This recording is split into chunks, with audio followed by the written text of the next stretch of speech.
How many of you actually believe in the universal law of attraction? Okay, so I didn't for 22 years because I'm a scientist. My background is in clinical research and mortality, so I didn't believe in that law until one day I was studying a law in physics. And you're welcome to look this up. It's called constructive interference. Constructive interference. It's a law in physics that is as valid as the law of gravity. What constructive interference says is that if two frequencies of equal wavelength meet, the size of the frequency doubles. That's a fact.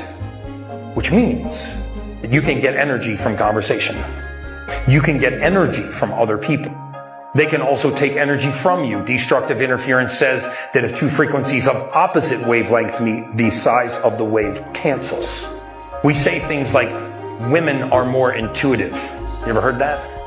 Women are more intuitive? That's not true. Women are more sensitive to frequency. Right? They actually can sense the frequency more aptly than a man. They actually have more brain cells than men. I hate to admit that, but they do. They have more brain cells than the gray matter. That was a clinical study I've been trying to refute for 7 years.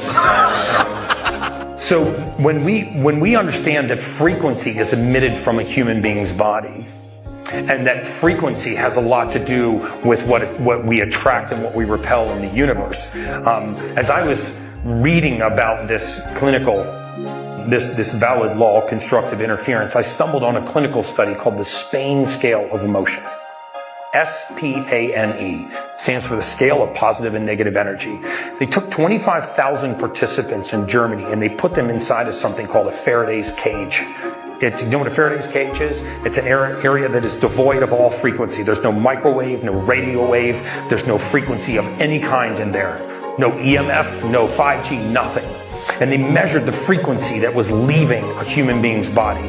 And they were able to isolate frequency leaving human beings' bodies with such accuracy that they could tell exactly what mood that person was in.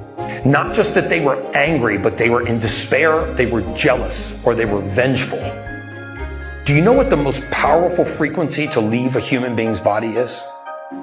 It's the frequency of authenticity.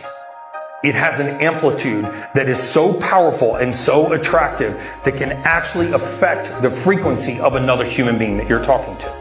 Authenticity only happened, and the Spain scale of emotion proved this, when your words are truthful and you believe what you're saying. If your words are not truthful, or you do not believe what you're saying, you cannot emanate the frequency of authenticity.